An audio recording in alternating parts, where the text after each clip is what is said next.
So I speak to you tonight at a time, really the time of greatest peril, and by a significant measure, greatest opportunity for citizen schools since we started 14 years ago. The peril is obvious. We're not immune, none of us are immune to the economic challenges that we're all facing. And this winter, like so many of you and so many of the families we work with, we had to tighten our belts significantly. We eliminated 9 positions in our national office or our Boston headquarters team, which was a 15% cut in our sort of core headquarters team. We instituted a 1-week paid furlough for all staff across the organization, 300 full-time staff. Senior staff took an additional 3% pay cut. We eliminated cost of living increases and cut back and sort of pruned travel budgets and cut back as much as we could. Times are challenging for us. I think we're doing comparatively well. We're $3 million bigger and stronger this year than we were last year. Our budget has grown by $3 million. For next year, our most conservative assumptions assume that our budget will stay flat, but will serve 5 to 10% more kids. So we're looking forward. And the exciting thing is that despite the challenges, despite the belt tightening, despite the, I think, strategic belt tightening that we're doing at the national office, it is a time of incredible opportunity. We have a new president, an innovative Secretary of Education, and the economic downturn, I think, is causing people to reassess both their values and to think bigger than really any time in my experience about the possibilities for big paradigmatic change in the country. It's a fun time to be a leader, a challenging time to be a leader, but a fun time to be a leader, and we stand ready to lead.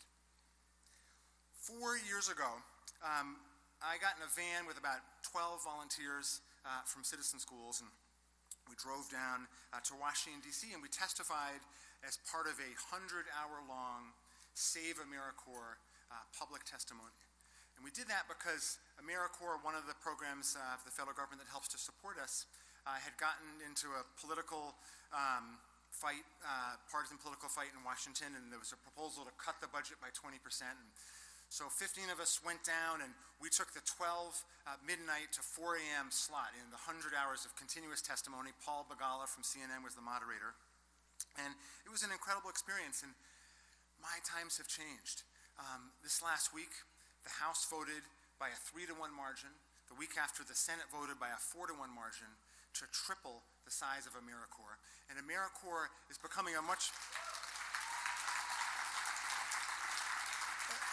AmeriCorps and national service is becoming a much more audacious idea.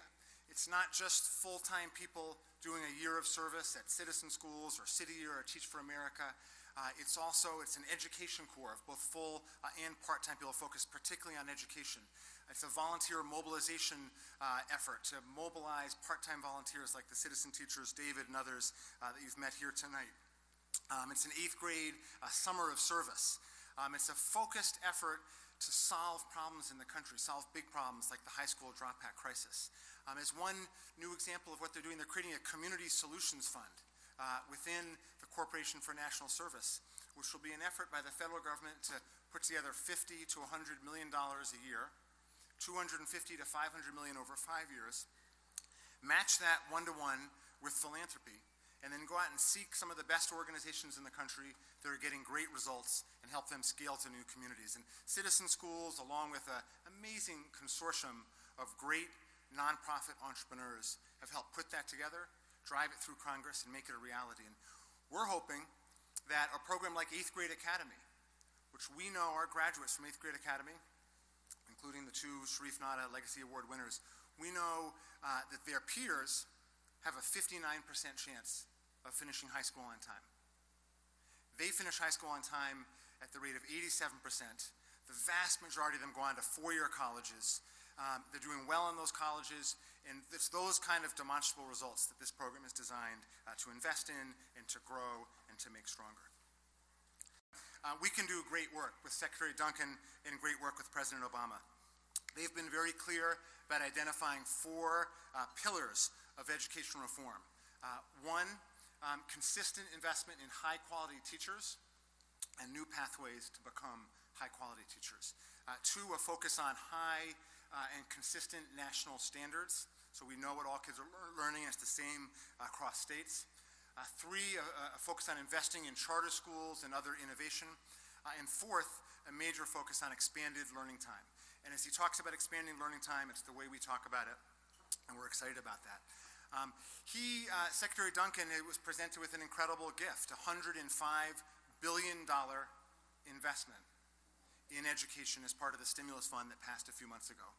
And while most of that money will go on a formula basis to districts and will primarily be used to prevent teacher layoffs, he's doing, I think, quite a good job of looking for ways to leverage that money and push states and push districts to reform much more quickly than they are today. He also has within that fund a $5 billion Race to the Top fund, which he's using to which only goes to the states and the districts that are following his plan for success, including those 4 pillars. And within that, a $650 million innovation fund designed to support nonprofits like Citizen Schools, like Teach for America, and others that partner with school districts to drive real change for kids. And we think there's a great opportunity through that fund that we help to advocate for to help to scale up programs like the extraordinary work, expanded learning time work that we do at the Edwards Middle School here in Charlestown, here in Boston. And Jeff Riley, the principal of the Edwards, is here. I want to give Jeff, wherever you are, a shout out. Congratulations, Jeff, for leading an extraordinary school. And this is a school 3 years ago that was one of the 2 or 3 lowest performing middle schools in Boston. A school designed for 600 kids that had gone down to a 6th grade enrollment of only 90 kids. Probably a year or 2 from being closed down. Very low performance, consistent challenges in terms of student behavior, et cetera. 3 years ago, it had a chance to become part of the state's pilot Expanded Learning Time Initiative, where 10 schools that first year had a chance to expand their learning day by 30 to 35%.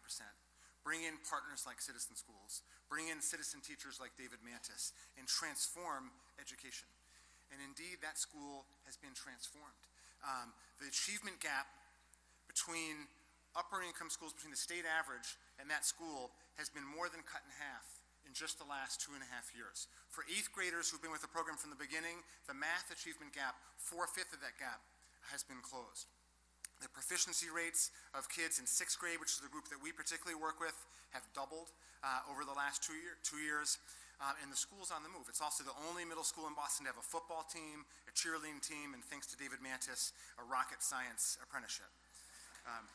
What we think we can do, what we'd like to do with the help of the federal government and with the help of philanthropy, is to take that expanded learning time model, where a 6-hour antiquated agrarian schedule becomes a modern 9 or 10-hour learning day with more music and art and sports and really kids getting turned on by learning. And bring that, not from just that one school in Boston, but bring that across the country. Bring that to Santa Fe, bring that next door to Revere, where the superintendent wants to bring us into all 3 of his middle schools. Bring it to New York City, where we opened up this year. Bring it to Charlotte, North Carolina. Bring it to Houston, Texas. Bring it across the country. And build with this fund providing half the money, and with philanthropy and school districts providing the other half, build at least 30 of these schools over the next couple of years, and put to bed forever the idea that we should still have in this country kids only attending school 20% of their waking hours, getting out of school in Boston at 1:30 in the afternoon, and us wondering why only 50 or 60% of them are graduating from high school. As we develop a longer learning day in urban and poor rural school districts across the country, we must take care not to fill it with just more of the same. We need different adults teaching different topics in different ways.